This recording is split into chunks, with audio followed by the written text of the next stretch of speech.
Welcome to Inside the Firm, a podcast dedicated to small business owners and hosted by entrepreneurs, Alex Gore and Lance Cayko. Each week, they take you on their journey of how to start, run, and grow a business by bringing you inside their architecture and real estate development firm. Get a behind-the-scenes tour of how these business leaders manage their clients and foster company culture while creating new and innovative projects. And now your hosts, Alex Gore and Lance Cayko. Al, you little Al. How did you how you feeling this week after striking out? I was gonna ask you, have you ever played baseball? Yep. Because do you know how the game works? I have an idea. Count how many strikes. I think everyone knows. So I wanted to, on Monday, basically all my guys are scheduled for 2 weeks worth of work. I'm like, man, some of these projects need to come in. Some of these big projects. Yep. So there's a 100-unit one that I've been reeling in. Get with them, and nope, got to wait for the city. Got to submit like an initial meeting thing. Engineers haven't even started on it. Anything with the city seems to take a while. Strike one. Yep. Then met with this great couple. Looks like an awesome project on the hills overlooking Boulder. The amazing style that they want. Oh, we have to wait for the city to comment if we can make the access road there. Strike two. 11. And then there's this 12-unit project. Get talking to them, and I thought they were gonna pull the trigger. This was like my main. I got my guys, set. We're gonna be set because we have this one. They already gave me the verbal yet. There was some complications. Strike three. This is all one day, right? This is all Monday. Oh, man. Then talking to a guy that we met on the Entree Architect Facebook group, trying to get some Facebook stuff work. We are so packed this week. Basically, we were going to do we're going to provide extra horsepower for Revit drafting and modeling. Turns out they were on 17, we're on 18.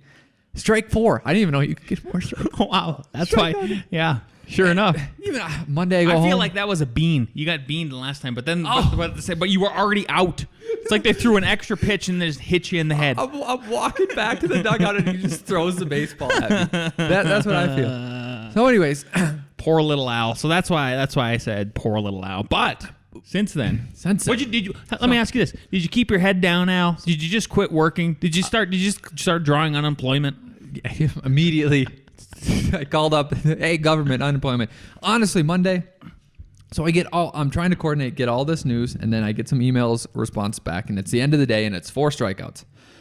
So I'm eating, I'm telling my wife kind of about this, like literally sitting down, but pacing in my head, she's like, what are you thinking about? This was after we had midweek.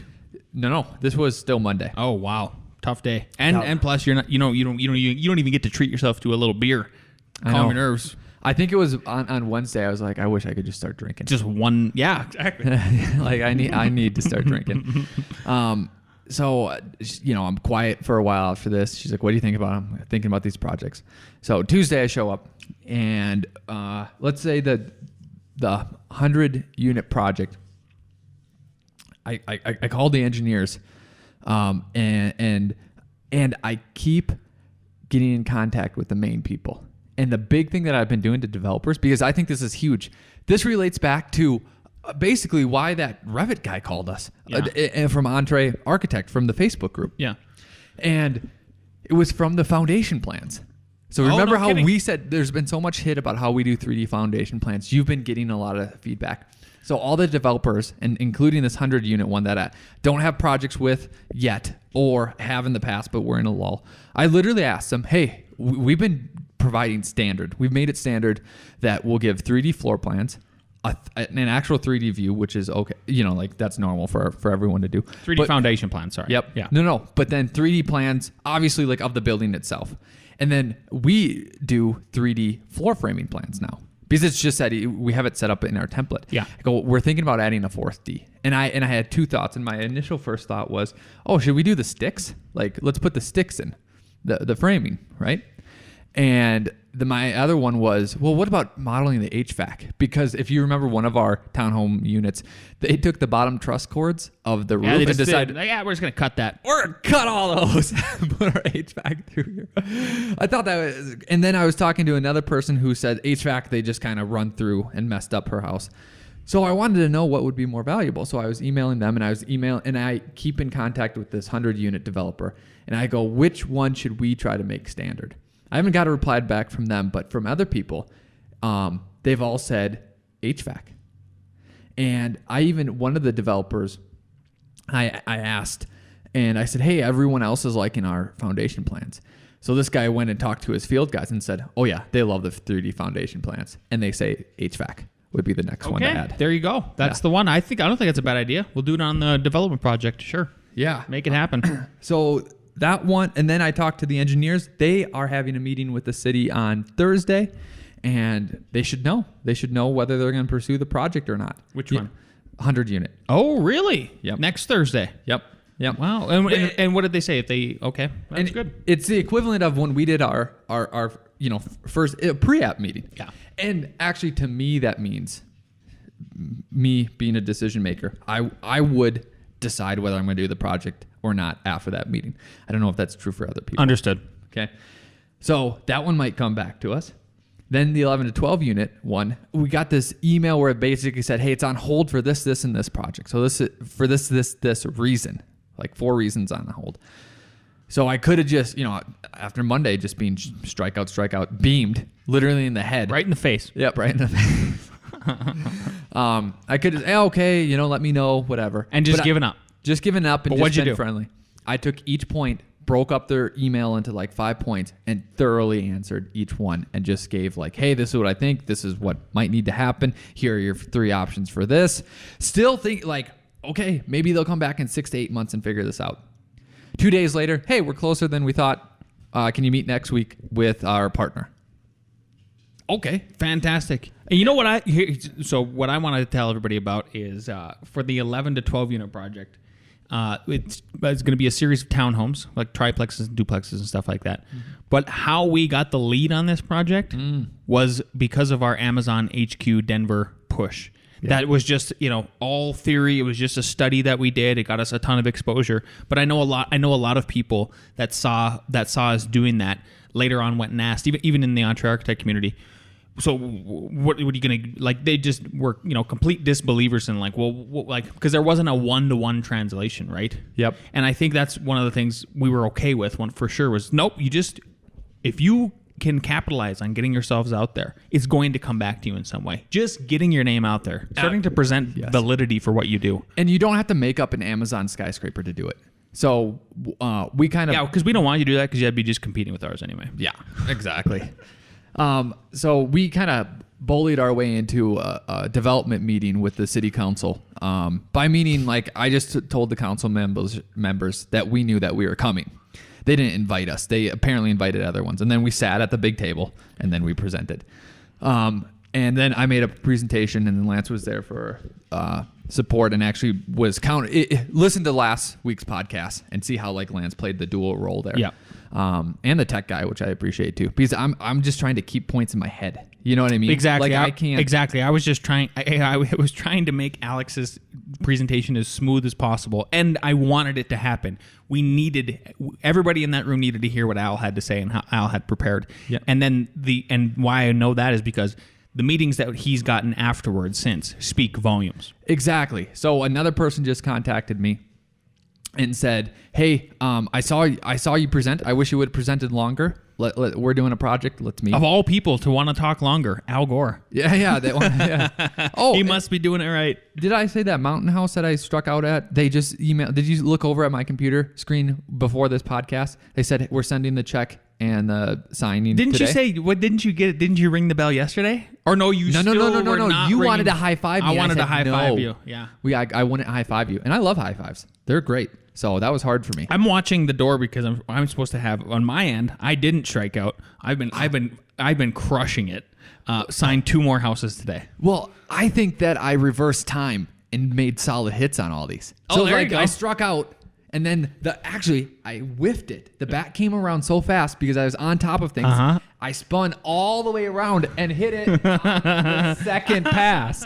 You see what I did there? Yep. Okay. But anyways, I got to go back to this. Had the meeting with the city. That all worked out. Then... Yeah, who contacted you? Just a lady. Doesn't matter. Doing a developer. Because this is a side point. They said, we wanted to talk to you at the meeting, but you were surrounded by people. So who I was surrounded with, some real estate people came up to me and then said, if you're going to have numbers, if you're going to talk numbers to the city, you need to make sure they're accurate because they just go over their heads. The city, we learned like they don't even know numbers. They don't even have like, they're making inclusionary zoning and it's affordable, but they don't have numbers of like real backing of how much they actually need. They're literally pulling it out of the sky. So they said, contact us and we'll get you real numbers for all these things that I was presenting. So I contacted them. They put me with Kyle, who's a title company guy here. He gave them all to me. So then I met with him. And the numbers Alex is talking about is he was pulling out prices of existing versus new stuff off of like Zillow or something like that, right? Yeah. Which is not or like Truealo or any of these any of these sites where you can go look at like houses are for sale and like what you're projected to be worth and all this other stuff. They're always inflated. I think the last we heard was like 20% or something like that. They're always off. So you need to get more accurate ones. Is what he's getting at. Yep. So you got to get with somebody who's actually dealing with actual title transfers, what it sold for, what the square footage is, what the county assessors is, all that kind of stuff. Yep. What is this guy's title? He just works at American Title. I don't know. There you go. So anybody, if anybody's, I'm just trying to give some advice here is go to a title company. That's where you want to go. Don't go to the internet right away. Right. But he got them. Okay. So I said, hey, let me thank you. I'll take you out to coffee. So this morning I had a coffee meeting with him. And then we're talking, getting along greatly. I go, how can I help you? What can I do? Well, he goes, if you know anyone that's going to close, any real estate people, any contractor, tell them that you want them to work with our title company. And I go, that's simple because me and you have worked with title companies. It's not like one is going to be, a rock star architecture firm and one's not. And I don't mean this in a bad way that they don't have their stuff together, but we haven't met a title company that has impressed us. So it's very easy to say, hey, can you go with American Title? And for them to say, yeah, I don't see why not. It's going to be an easy referral. I've only heard the opposite from my wife, the realtor. That they're bad. She's only been able to point to bad ones. Like she doesn't point to good ones. It's mostly like it's literally like politicians. What is the lesser of the evil? And you know what? So he left those bad ones that we know about because they got worse and worse and worse. There you go. Yeah. And he said they were basically doing roadblocks instead of now. He goes, I get all the support I want. It's perfect. So I call up your wife and I go, do you know good title company? Like, are you locked in? Oh. And she's like, no, they're kind of terrible. I go, good. I'll introduce you to Kyle. So I immediately sent her an email to talk to him. And the point I'm getting at is that what can you do to put yourself out there? We make the Amazon Tower and go to meetings. Oh, he gave me numbers. He went out of his way. He figured out numbers, gave them to me. I give him referrals. Yeah. It's crazy how that works. Yeah, somebody's got to give at the beginning. Exactly. I don't think not every single thing can be about money, which kind of goes back to like the initial meeting idea, right? We don't need to go back into that, but there's no hard and fast answer. I think you have to play each situation carefully and make your own judgment call. Yeah. On what you're going to give or you're not going to give or whatever. Yeah, exactly. So that's our business advice. I know some people might be thinking if you're listening to this, it's unstructured, right? Because Lance and I are literally just giving an inside the firm look. So if you want something structured, there's people who give you those things. So our buddy, Entree Architect, Mark LePage. Yep. If you're thinking about like a structured business approach, go to entrearchitect.com/free course and just get familiar with some of these concepts, some of these ideas that you can have it written down in complementary to us spitting out what's happening on the fly. There you go. Yeah, good compliment for sure. Cool. With that, I think we're already into NickReads. NickReads? Well, yeah, I told you to come up with topics, but you I got topics. They're just after A.R.E. Jeopardy. Yeah, I put them in the wrong position. Okay. So, yeah, here we go. NickReads. Hello, best friends. I hope you all had a great week this week. A reading. Everyone is a marketer. Empower everyone to win. If you want to build a business that constantly grows, every person in the firm must be empowered to win business. Remember, when you try to sell something, learn to ask for the sale. I am serious about everyone's responsibilities to grow the business. You are a family, and you have to take care of each other. Separation blues. Most businesses today have separate departments for sales, production, and collections. This is a recipe for staying small and missing growth opportunities. However, in the long term, this approach will lead to being outmaneuvered by your competitors. Separate departments can also lead to unnecessary conflict. Sales might overpromise. Producers might forget to mention new, valuable features. And everyone can get in a bind over pricing, timing, and payment. My alternative has worked for me since the beginning. Everyone on the team is a generator of possibilities for the firm by developing selling, marketing, and collection skills. Expertise closes deals. As an expert in your business, you are the right person to determine what it would take to deliver on your prospective client's needs. It also means you understand what it takes to deliver on that need. You, the expert, are then in the best possible place to scope and price the work. Art Gensler. Lance. Bro, what's up? Right on. Hey, dude, guess what tonight? Pool party, my house, 8 o'clock. Toodles. If it was at the Moon Tower, I know you'd Party show. at the Moon Tower, bro. Yeah. What do you think about that? Oh, Nicholas. Well, I have a question for you. Yeah. So, ask for the sale. What do you think that meant? What do you think that meant? I think it's a little bit foreign to me, but I think it's very true where people won't say, here's the contract. Sign it. In a nice way. You know what I mean? They'll But just that's not asking. That's telling. asking. And that's why it's throwing me off. Because I have an example just yesterday of, this is how you're not pushy about it. Yeah. But you just say, I would love to do this because, but what do you think of the asking? Is it this? Hey, if here's the contract, here's the phases, attached to the proposal. If all this looks good, please, is please an ask? Please sign the bottom page and send the deposit check. That's generally what I say. Is that? That's a good way. Yeah. And maybe I need Could you please? Well, I wouldn't say could you. I think please is just fine. Because the way you set it up was perfect was if, then please. If, then please. If the contract is X, then, agreeable. Yeah. Then please sign and return. I think that's perfect. I think I need to start doing that.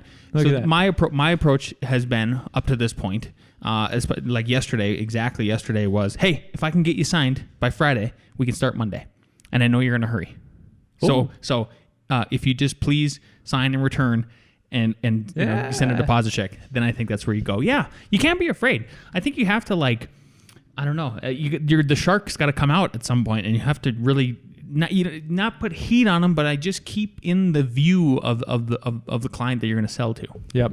I was gonna throw you on the spot, but I'll give you kind of what I think, and then have you add on, because I don't know if I totally agree or if we're doing exactly what Art Gensler is saying, and then I have to question myself because Art Gensler has made the largest, most profitable, biggest architecture firm in the history of America. Yep. So it's hard to just dismiss what he says. So he says empower everyone. But then that last paragraph was expertise sells. And I'm like, there's a lot of nuance, right? So if you think about these projects, and where we started is that maybe because we don't have those guys selling. And the reason why is because I think it takes a lot of time, energy, and effort, and there needs to be a production. And if you're worrying about that all the time, even if it's in the back of your head like it was with all these strikeouts and beam hits. Like, that's so mean to just throw the ball right at me after I struck out. Well, it's a cold world out there, Al. You know what I mean? Like, you're just fragmenting yourself so much. And then what the boss that I often refer to says, your job is to get sales. Their job is to do the work, right? Mm-hmm. But I could see it in the sense of someone's doing houses at our firm, and then they get really, really good in houses. Okay. Then is it the first leap? Oh, you want to meet with the client and do the sale? Or, well, first come with me with a couple meetings, and then you can do that. And then for, let's say, these bigger projects, 10, 20, 30 units, 40 units, something like that. Maybe that person, I'm teaching someone right now. I'm selling. Then someone else will be the lead, and someone else will, so there's a lead, and then someone else will be doing the work, majority of the work. Okay, when that person is the lead, still doing stuff, then they can maybe start selling. Is that the approach? I think that's the transit. I think it's incremental. Yeah, there's got to be a nuance to the whole thing. It's not just instant, for sure. Yeah, yeah. And because you're kind of like, as somebody who's managing people, right? You're giving them like 3 inches. See how much they'll take, and then maybe they go 1 inch beyond. And the inches, the inch beyond is self ownership and responsibility and all that kind of stuff. And then so you're kind of inching along, and then all of a sudden, like, whoa, now we got to reel it back 12 inches. I think that's the part I get nervous about. Here's maybe a good strategy about how to do that. To incremental approach, because I don't think you have them start selling right away. We had to start selling 8 years ago right away, and then got burned on some projects, didn't get burned on some projects. We're doing the work and learning as we go. So how do you implement this? And what if it is, let's say this next project, this 12-unit project, this guy's on it, and he'll probably be doing the majority of it. Okay, you are also responsible for billing. Because... yeah. No, exactly. It's incremental like that. Mm-hmm. Exactly. An inch. Because you saw, okay, here's the fee. Here's how many hours did you do? And then like, oh man, that did not work out. So either I need to be faster on production, or if I'm ever doing it. So get the work, bosses listening to this, get the work, teach the people how to do it, and then third step, increment billing, and then they can sell. I think that's the approach. I'd like that. Me too. Mm-hmm. Nice. Look at everybody. Welcome to Inside the Firm. You are inside the firm, making company policies as we go. Exactly. I feel like there's some resistance in my brain about doing something like that, and that would be like, oh, if you give them all the keys, why don't they just run off and make their own firm? And I know of our friends. Not friends, people we know have done that, but it was basically because the boss became absent, was taking all the money, making them do all the work. And I think this is maybe the goal and how we need to think about it is, and maybe you just say this to the guys is, hey, we're giving you the keys to the castle, but what our hope is that we're making a structure that's works so well that you will accelerate faster here than being on your own. You know what I mean? Because then, okay, now you got 2 guys under you, then they got 2 guys under you, and you will accelerate quicker in this system than... Exactly. I think that's 100% the way to approach it. But that has to put the pressure back on us to make sure that that's true. That the system is there and working. 100%. Right. Yeah, absolutely. And that they don't, once they get the keys to the castle, they open up the castle and they go, what the hell are all the dead bodies doing in the castle? You guys need to get rid of this stuff. You know what I mean? Like all the stuff that's like not working at all. Like, what? The oven doesn't work in the castle. How you guys been doing this stuff? And then all of a sudden, like the lack of confidence it gives them about us and the system, it just instantly would go away. Do you have any one example? What do you mean, like about broken oven? Because go ahead. I have no idea. Just how are you guys cooking? How are you guys cooking up the plans with this oven? I'm just making an analogy here. Yeah. Because the only thing I could immediately think about, if you go back to an invoice from 2010, 2011, and like, how did you guys make money? We didn't. Yeah, we didn't. We starved. Yeah. No, that's a good example. Yeah. Well, hey, so one of the things that I came across my plate this week, which was accessibility in townhomes. So I've been doing I've been wrapping up, or not wrapping up, but I made a big push this last week. I actually worked over the whole weekend, which I never really do. I just don't do that anymore. I try to leverage my weekends for family time and stuff and just to chill out. But I didn't do that this weekend, and then I just worked my butt off and got a 75% set done for our development project. And through that, then working in this week, I get to one of the floor plans, and Alex reminds me, or I don't know if we just let it slip or what happened, but like, oh yeah, by the way, that unit has to be accessible to a certain point. So for anybody who's doing townhomes, I kind of want to just give you a sneak peek about where that you should be aware of this, depending on what city or county or wherever or state that you're in. So we have to deal with in Colorado, the Colorado Revised Statutes 2016 Title 9, and it's called buildings and equipment and stuff like that. But within that, we have, if you're doing townhomes, you have to have, or actually any kind of multifamily stuff, you have to get like a certain number of points. I know anybody who's listening in California, they already know about this stuff, right? Because California is always pushing for stuff like that. So for our project, we have 7 to 14 units. So there's this whole table that's listed out in this PDF or whatever, and we had to get 6 accessibility points. So there's 3 different ways you can do it, and there's a Type C accessible unit, there's a Type B accessible unit, and there's a Type A accessible unit. The Type C, if you do that on the ground floor, you get 1 point. But the hang-up was Alex and I, and me, I can't remember what afternoon it was. I think I sent it on that very afternoon. Let's see, it would have been on like Wednesday or something of this week, Tuesday. The day after Alex struck out like crazy. That's what it was. I went and looked and tried and called around Dora. I was trying to get a hold of anybody to tell me what exactly is a Type C unit or a Type B unit where we can get the 1 point, because it's not spelled out. It's not just blatantly spelled out. There's no freaking diagram. It's just a bunch of words, right?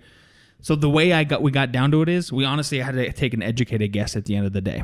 And for what we decided was, and I also even posted in the Entre Architect community and asked a couple people in there, and there was a good dialogue back and forth. And what we came up with was, for us to do our 1 point per building, it is everything on the ground floor there has to be an accessible path and basically an accessible powder room. And then we get our 1 point per each. And what's crazy is that I knew about these points and I knew what each point meant, years ago. And then when you said, hey, where is this? I go, oh, Colorado State Statutes right here. Go to this ANSI. Here's A and B. And you're like, where's visitable? Oh, that's what it is. It's Type B visitable. So in the old code, like the 1998 code, which they still reference, they say Type B visitable 1 point. Okay, where's that?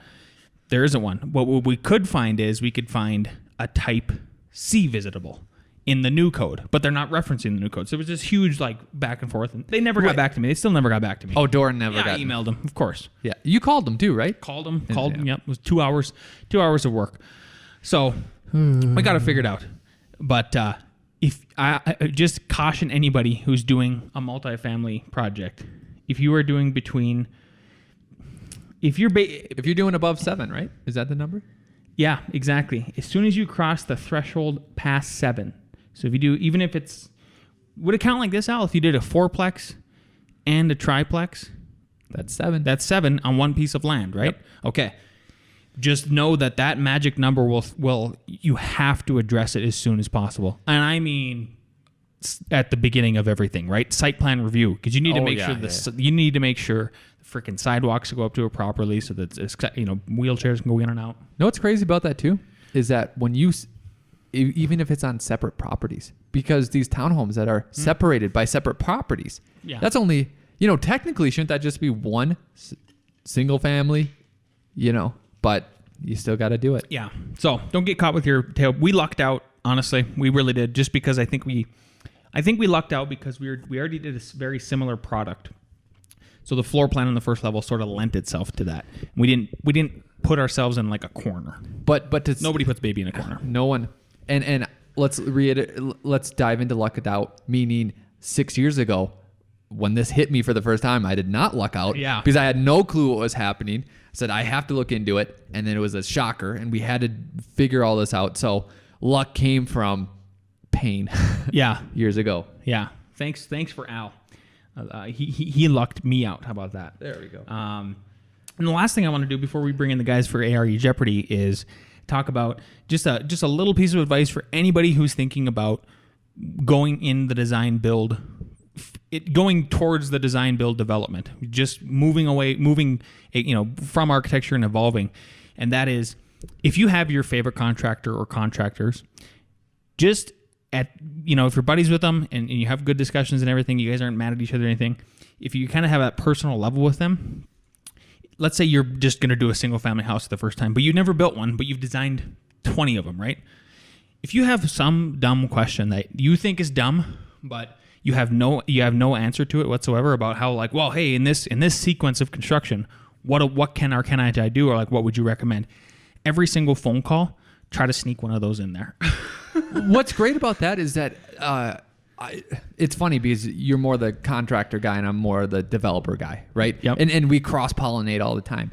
But I've been asking those questions to developers all the time. And now you are sneaking them in. Not sneaking, but you're asking contractors all the time. It's brilliant. Every time, just whatever the topic is. And for example, we were talking about connecting water and everything to the foundation. You can just ask them, say, hey, is this what happens? And they'll go, yeah, you could do it that way or do it this way. And you're like, oh. And I've been trying to tie it in with the way I did it when I studied for the architecture exams. So when I was studying for the architecture exams, like when I did the plumbing, the one with the plumbing, then I redid my bathroom. I redid my whole bathroom and like made myself understand how plumbing works and P-traps and all that kind of crap. So I was just in it. Yeah. So the same thing with this development is, okay, one of the first things we're going to do is we're going to have to excavate and get the roads ready and do all that kind of stuff. While they're doing that on one of our bigger projects right now. So I'm asking this contractor daily, like, oh yeah, I know. So you got that done. Well, what's next on the docket and how do you do that? Just as a good refresher and a good primer. Yeah, I think that's great. So, and maybe that applies to us more than people who are listening, because we don't do a lot of construction administration.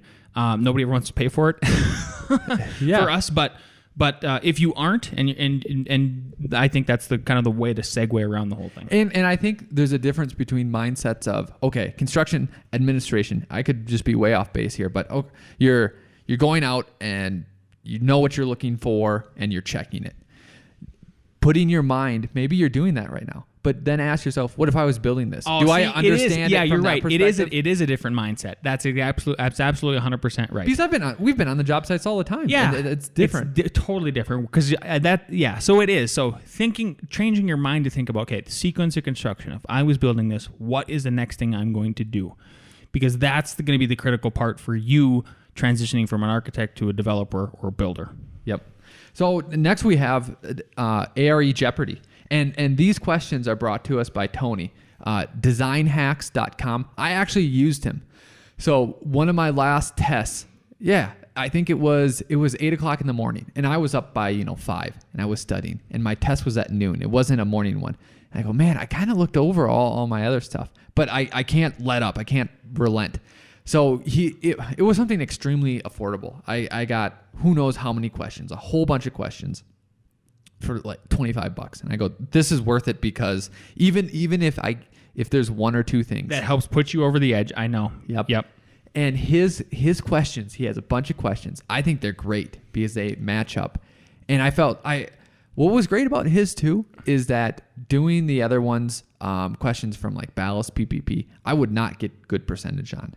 On his, especially on ballast, just the worst. Yeah, I would get good percentage on, and I feel like they do relate. I don't know how he gets them to relate. So he actually sent us a bunch of questions that we're going to read. And these are questions that he has some free ones, but these questions are legit. Yeah. And if you find them beneficial, as we go through the season 2 of Inside the Firm, then please head over to designerhacks.com and check them out, because I think it's obviously a reflection of what will be there. Right. Okay. And with that, Al, A.R.E. Jeopardy.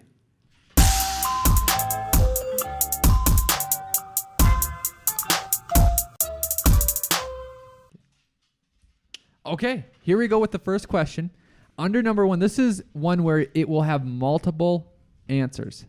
So write down A, B, C, D, and E. Stupid. And you will check off which ones are right. So it might just be 1, it might be 2, it might be 3. So Jason, write down A, B, C, D, E. Okay, which of the following are considered public utilities? Select/check all that apply. A, electrical service.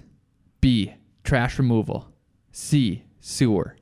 D, water. E, gas.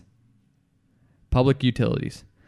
Electrical, trash, sewer, water, gas.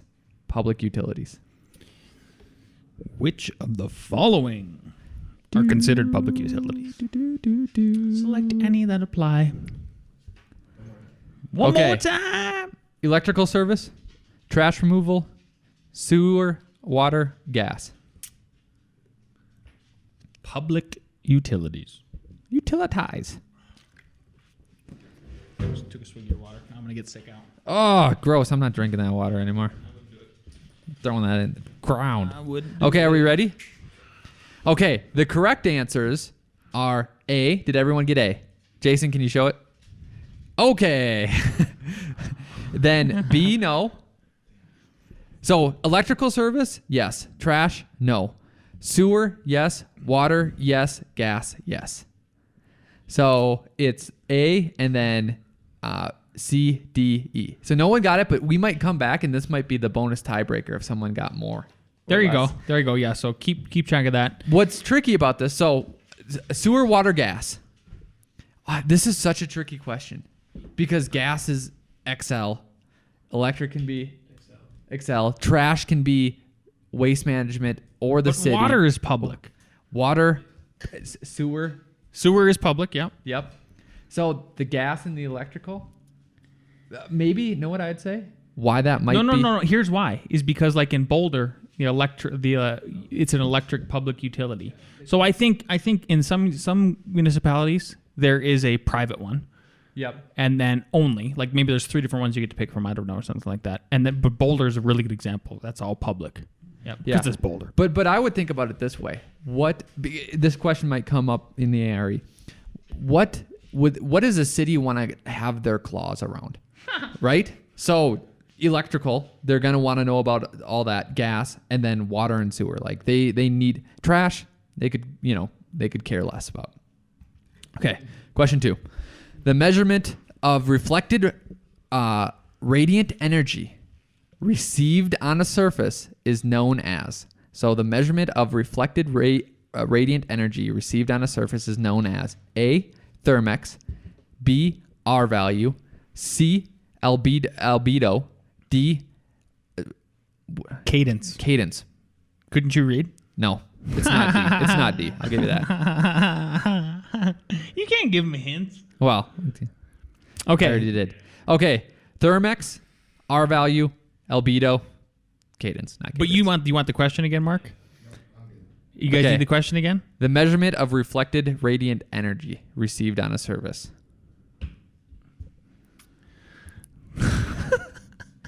So the sun comes, and how much is received on that surface? I guarantee this will be a question on the Yes. A.R.E. All right, here we go. A. It is C. Who got it? The Mark and Jason? Yep. Mark and Jason. Albedo is white, low albedo is black, pretty much. Yep. Sure. What did you remember that from? Yeah, lead exam. Oh, the lead exam. Look at this guy. Cross-pollinating. Cross-testinating. Okay. All right. Now it's Lance's long-winded time. Number 3. What is floor area ratio? A. The ratio of the gross floor area within a structure to the area of the lot on which the structure is situated. B. Ratio of the area of the lot on which the structure is situated to the volume of the structure occupies. I can't read now. Exactly. C. Ratio of the gross floor area within a structure to the volume the structure occupies. D. Ratio of the area of the lot which the structure is situated to the gross floor area within a structure. Good Lord, those are tongue twisters. Yeah. I'll read it one more time, and I'll try to do better. Ready? 3. Number 3. What is floor area ratio? A. Ratio of the gross floor area within a structure to the area of the lot on which the structure is situated. B. Ratio of the area of the lot on which the structure is situated to the volume the structure occupies. C. Ratio of the gross floor area within a structure to the volume the structure occupies. Or D. Ratio of the area of the lot on which the structure is situated to the gross floor area within a structure. Crush it. What do we got? Less than enthused this round of A.R.E. Jeopardy. What do we got? We got C, D, C. It is A. The ratio, the gross floor area. So what's your floor area to the ratio to the area of the lot? Now, guys who have worked in Denver, which are everybody in this firm, should know that, right? That's literally like lot coverage. You can think of it in that way too, right? How much lot coverage can we have? And to think about this, you guys have all done this and you know it. So the words are going to be tricky. Yep. So you got to think, okay, what do? I do what's the area of my building over what's the area of the lot? Now, the last one was tricky because they said those two things were in that last one. The ratio of the area of the lot, so lot first, over the structure of the floor area. No, that would be the inverse, right? So yep. FAR is the way I remember it. No one got that? Okay. No one got that. Nope, we have a tie. Shots in the dark today. This season of Inside the Firm. Okay, number 4. What is a setback? A, average distance a building is placed from a property line. B, maximum distance a building must be placed from property line. C, median distance a building is placed from a property line. Or D, minimum distance a building must be placed from a property line. One more time. What is a setback? Oh, wait. Are they all good? You guys got it? Okay, good. D. They all got it. They all got it. Tiebreaker tag. So go back to the tiebreaker. Hold up your cards. Now, oh my God. Mark got. So you got 2 right. On the first question. And Jason got 2 right. Oh. Now we have to pause. We need to pause and come up with a tiebreaker question because somebody has to be the king. It's the only way to do it, right? Yes. Okay, here we go. Sudden death. What material contains the most embodied energy? A, steel. B, Douglas fir. C, granite. What am I on? D, aluminum. E, bamboo. So steel, Douglas fir, granite, aluminum, bamboo. A, B, C, D. What material contains the most embodied energy? These are fantastic questions. Yeah. As far as Yep. being on Okay, we got it. C and A. The answer is D, aluminum. Frick. Yep. Frick. A, steel is a good guess, right? But The smelting process of aluminum. yeah, granite is because you insane. don't. But granite wouldn't it be because you don't process it. Where aluminum. I thought steel had a higher melting point.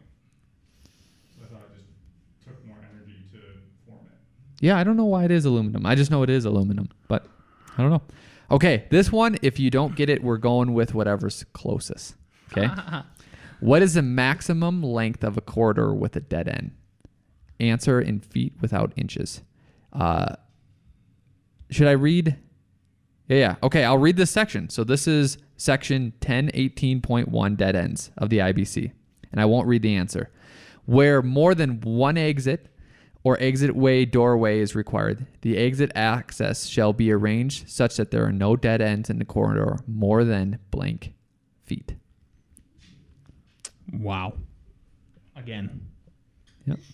Dead end More than- corridors. So, okay, you got a hallway. This is actually out of the code book, yeah. Yep. Let's say you have a hallway that has 2 stairs going down, but then you need to, make a T. You can't go farther than what in a dead end? 15 and I can't read yours. 9 feet. Price is right. 20 feet. Jason wins. King. King of the castle, everybody. All right. All right. Okay, 2 things to wrap it up. 3 things, Lance, we'll wrap it up. But if you haven't been watching Eric Reinhold's videos, he made another one this week. It's crazy. It's like he says he's going to do them every Thursday. Oh, wow. And then he does it. So this one, he answered questions, which I think is great. So people had questions and he answered them. He talks about his firm structure. It's a great watch, so go ahead and do that. And then keep, subscribe because he will let you know when he's taking questions. The second one is we've talked a lot about selling, right? And then how to sell and Al striking out and come back. If you want a different perspective and a structure, you can also go to arcmarketing.org/inside podcast. So this is Enoch Sears. It's free. Start to build your structure by watching that free webinar. And again, archmarketing.org/inside podcast. It is worth your time to go and watch that. Just want to give a huge thanks to everybody for leaving us reviews on iTunes. If you haven't done that already, please do that. We're happy to send you a free PDF. You can let us know that you did that. Of our book, The Creativity Code. Yep, exactly. So Al and I are happy to send you a free PDF of that if you leave us a 5-star review on the iTunes. So if you're listening to this, just head on over there. Inside in the app, you can actually go down and scroll and leave us a little 5-star, and then leave us a little 1 or 2 sentence. Hey, this helped me in this way. That listen to these guys. I'll give you a book no matter what. There you go. Yeah, exactly. And then follow us on the Twitter, follow us on the Facebook. Please join our private Facebook group Inside the Firm, and we hope you have a good week.